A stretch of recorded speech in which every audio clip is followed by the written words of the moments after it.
my other sort of duty this morning is to introduce the first speaker in our first session, who's also going to be the chairman of the panel discussion, and that's Graeme who's sitting here on my right. Graeme's a lawyer by training and is really a fearless advocate for people with disabilities of all sorts. I first sort of heard Graeme on the ABC sorting out the CEO of the railways about the poor quality of their PA announcements on the train. And as now a regular train user, it's terrific to see that he did such a good job, because the announcements are much better. I'm sure, as Graeme will tell you, there's room for further improvement, but it's certainly sort of improved things there. Graeme's gone on to have been the Australian Disability and Discrimination Commissioner. He was a Human Rights Commissioner. He was the chairman of the Disability Advisory Council. He's a former chairman of Vision Australia, and he's now the chairman of the Attitude Foundation Limited. It's a great pleasure to welcome Graeme to speak to us all, and I look forward to hearing what he's got to say. Thank you so much, Graeme.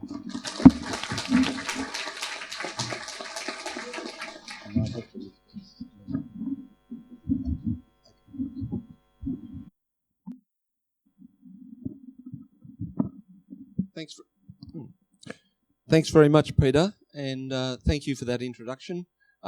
If you're a serious advocate, there's always room for improvement, let me tell you. And thanks, Matt, for your introduction. It's awesome to have us started off with so much energy in the room, and I really appreciate that.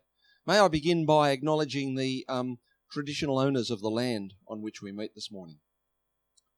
So, good morning. Oh, Renee, I was going to say, someone told me there was a lot of people here, and all of a sudden they're not. Now, this is an interactive presentation, so I expect you to respond when I say things like that. I'm excited to be here this morning, firstly because I studied at Sydney University, mostly because I believe in people who are blind or vision impaired exchanging information with other people who are blind or vision impaired. In computer terms, I'm very much into peer-to-peer sharing. Now, Renee and the organisers have asked me to talk, and then we have a panel of 4 awesome Australians. Donna Purcell, Jonathan Golak, Matt O'Kane, who we've already heard from, so we know he's awesome, and Sarah Hurst.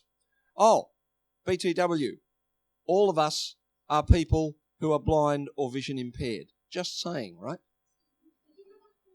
Now, I want to start by clearly letting you know who I'm talking to this morning. This is the Save Sight Institute, right? So I'm sure there are ophthalmologists or optometrists here. Is that true? Right, well, I'm not talking to you. So, are there occupational therapists, teachers, and other professionals, O&M instructors? Are you here? Right, well, I'm not talking to you either. And there are parents and carers here, right? Good. I'm definitely not talking to you. In fact, you should just get a coffee, maybe even go outside, because there's things that you may not want to hear that I'm going to say. So, are there other professional people here in the blindness industry? Yeah, okay, well, I'm not talking to you either. So, who's left? Who am I talking to? Yep. I'm talking to the cool kids, right? I'm talking to the teenagers and young adults, because this conference is all about you. So, you enjoy it, right? And everyone else just suck it up, okay? So, let me paint a picture. This is a picture of a parent. See, I warned you that I was going to talk about parents. Right, you know the type, okay? Could be a dad or a mum. Sadly, I have to admit, usually a dad, who just tries to be cool. You know, he gets on social networks, sends you tweets or Instagrams that you may be interested in about TV shows and Taylor Swift, uses modern language like totes adorbs, and that's like so embarrassing, right? Do any of you know parents like that? Come on. Any of you know parents like that? Do any of you have parents like that? Come on, you can tell me. It's all right. No one else is listening. All right. Well, just in case you haven't guessed, that's me. My 17-year-old, Rachel. I think that she still loves me, but she is totally over my dad jokes and my attempt at cool. She would describe it as an epic fail. Now, it may be that you peeps will be a little kinder to me than that, but even if you're not, I'm totes keeping on with it anyway, okay? In fact, I'm planning to level up on the cool language. Right, next thing about me. I've got one behavioural fault which you may have already discovered. Well, I've got one that I'm prepared to admit, okay? If you put your hand up to ask me a question or to answer my questions, I'll totes ignore you. And my guide dog's not here today, but if she were, she's hopeless at telling me that someone has their hand up, right? So you have to break all those school rules and just call out. Okay, are you guys okay with that? Yes. Awesome. So I asked Rachel, my daughter, how I could maintain interest of a bunch of young teenagers for a 15-minute speech. And she thought about it for a minute, which is a long time for a teenager to think about something. And then she said, "You can't, Dad, so just don't try." But I don't give up that easily, so I'm going to keep trying. So I'm guessing you're all into pop culture, right? Okay, so what are your fave TV series? Doctor Who, awesome. Big Bang, yeah. Any others? Awesome. Okay, favourite movies? Oh, there you are. Great book. Oh, yeah, good one. Favourite music? Any Taylor Swift fans here? Anyone who's not a Taylor Swift fan? All right, okay. So I'm going to mention different lines and stuff from music and movies and TV, and I want you to shout out when you hear the references, right? And I've got a lolly elf called Dobby. Yeah, nice one. Ready to earn a sock when you shout out, okay? So, and that person who just yelled Harry Potter gets the first packet of lollies. So, yeah, I thought you might. You could be awesome at this stuff too. So let's get started. The game's afoot, okay? Oh, good call. Another lolly. Okay. Now, lots of people say teenagers have short attention spans. I don't believe that.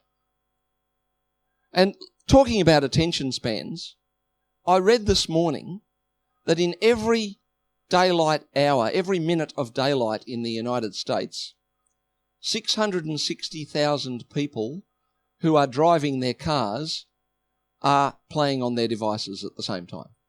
So let's not talk about teenagers and low attention spans. I think it's just that teenagers task switch better than the adults, and you're digital natives as well. So you really get the internet and where it can take us. And I learn from you guys all the time. My daughter and her friends show me iPhone hacks that I had never thought of. So today I've got 3 takeouts for you from my presentation. And if you remember my dad jokes as well, FTW, right? So, number 1, disability is a positive for society. You know, the negative stuff around disability is all about mindset. Don't believe me? Just watch.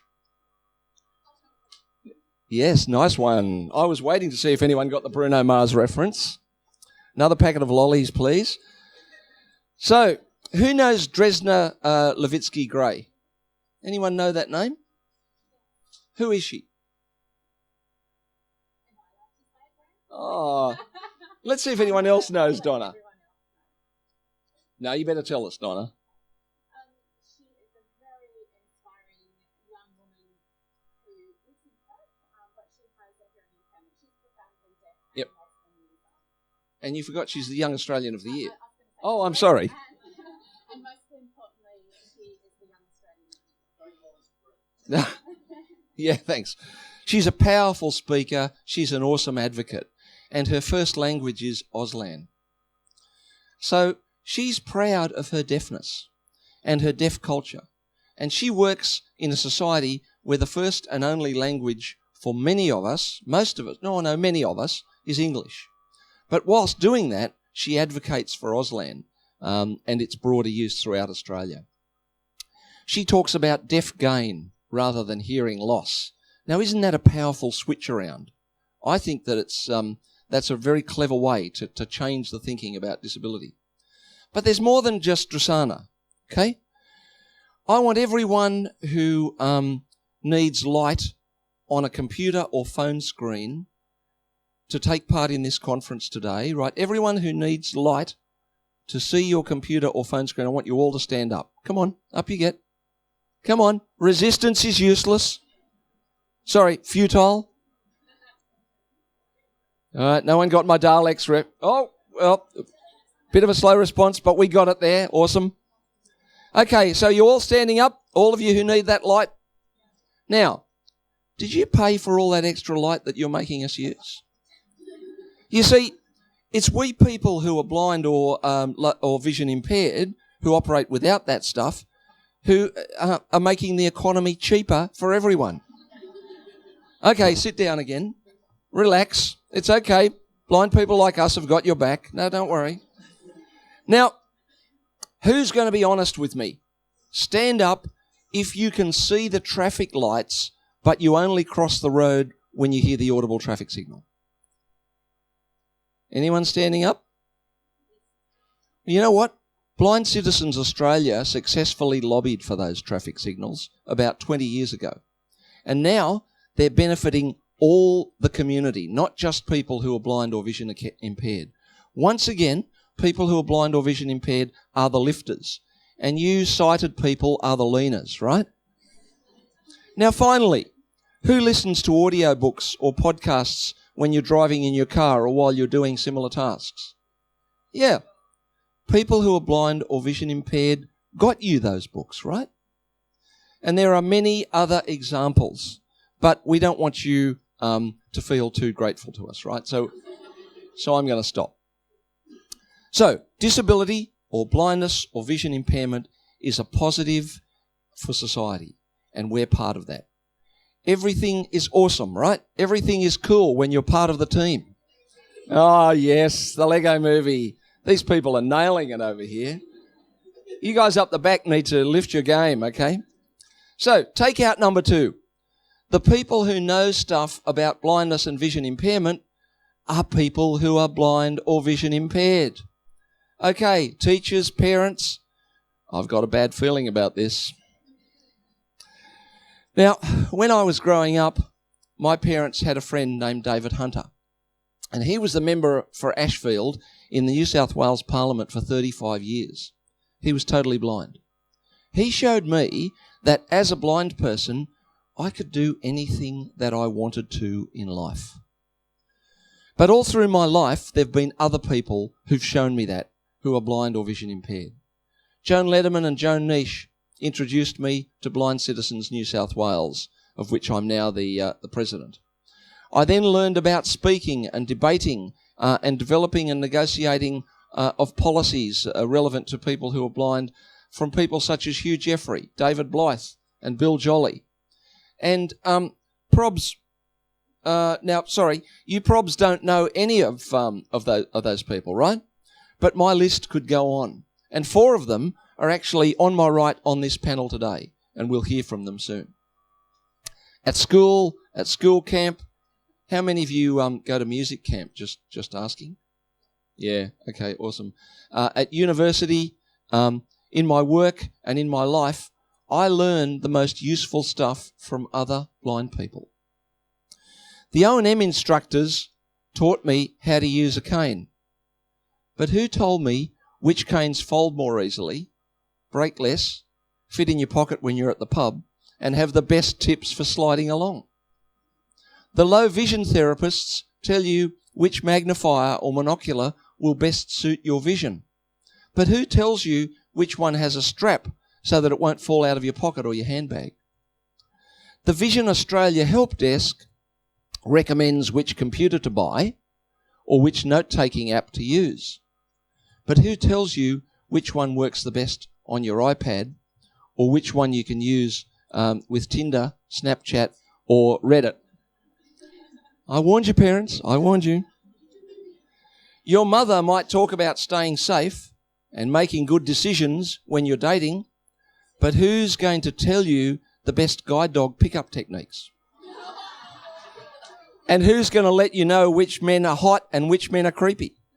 Okay. Now, your dad might help you with setting up your computer, but who will warn you of the accessibility traps when you're leveling up? And I bet it was a blind person who told you about sock tuckers, right? Now, if you don't know what sock tuckers are, then talk to me later. If it's life hacks you want about blindness, talk to someone else living that life. One of the reasons I'm here today is because I've learned that lesson. I don't suggest for a minute that you shouldn't go out and grab your place in the broader community. Absolutely, that's what you should do. But just remember that when you want a solution for a blindness-related problem, or when you want a bit of consolation when your vision impairment is getting in the way of your life, and it will, other blind people with the same experience have your back, right? We're not greenies. Oh, no Maze Runner fandom here today. Okay. We're not greenies about this stuff. We get it because we live it. So, I would recommend that you join an organisation of blind people, keeping up with what they're doing, and make some friends there and build your peer support networks. I'm here from Blind Citizens New South Wales, but there's also Blind Citizens Australia. They're very close organisations to each other. But I'm here from Blind Citizens New South Wales, and I'll take your $20 today and sign you up. And if I've been rude enough to your parents this morning about not talking to them, then they may lend you the $20. It's the best investment you'll ever make. And one of the other things that Blind Citizens New South Wales is doing, and Crystal Keller is doing this, is establishing peer support groups to learn about getting ready for the National Disability Insurance Scheme. So come and talk to me about where you can find out more about that, and I can give you her email address and the contacts for Blind Citizens New South Wales. Okay, take out 3. Embrace your blindness or vision impairment. For most of you, blindness is going to stay. Taylor Swift, nailed it again. How many packets of lollies have you got? You're going to rattle when you walk out of here. So, go with the flow, right? You're different and awesome. Let me give you a list. Well, a list after Daredevil, that is, right? Anyone know Naz Campanella? Okay, who is she? Yeah, she reads the news on Triple J. She's totally blind. She has news coming in from 3 different feeds in her ears and reads that stuff. She doesn't even read Braille, sadly, because her fingers are not sensitive enough. Now, I'm not for a minute recommending not using Braille. In fact, you should be using Braille to the max because it's a really valuable tool for you. But Naz doesn't have the opportunity to use that tool, but she reads the news nonetheless. What about Helen Keller? She changed the face of life for people who are blind or deaf a century ago. Louis Braille. He invented a fantastic writing system. Now remember, it took the Romans hundreds of years to develop that other writing system. What's it called now? Print or something, right? But Louis Braille developed Braille in his lifetime, and it's an awesome way to communicate. What about Nick Gleason? He's climbed Mount Kilimanjaro. He ran the stairs of the Empire State Building like 5 times or something, just because he's crazy. Did similar stuff like that. Totally blind. And then the awesome panel here that we'll get to in a minute or two, who are sitting on my right. Now, I'm not saying that your blindness or vision impairment won't mean that your life is different, because it will. There's no question about that. What I am saying is that your blindness or vision impairment won't stop your life from being great. So, let it go. Yes, Frozen. About 10 packets of lollies there, Dobby. I don't know if you can pick who said that, but... So recognise the impact of your blindness and vision impairment, then go out and do life. Do what you want to do. Take Pink's Grammy Award-winning advice and throw glitter in the air. So, apart from some dad jokes and some embarrassing fails about attempts to be cool, what have you learned in the last 10 or 15 minutes? 1, disability is a positive for society. Always remember that. We're doing a favour for society. 2, for the good stuff about blindness and vision impairment, ask someone who is blind or vision impaired. And 3, embrace your blindness or vision impairment. Work out its impact and then have a great life. All lessons which have served me very well in the time that I've been alive, and it's far too long to tell you how long that is. And they'll work for you too. So, may the odds be ever in your favour. Hunger Games, thank you very much.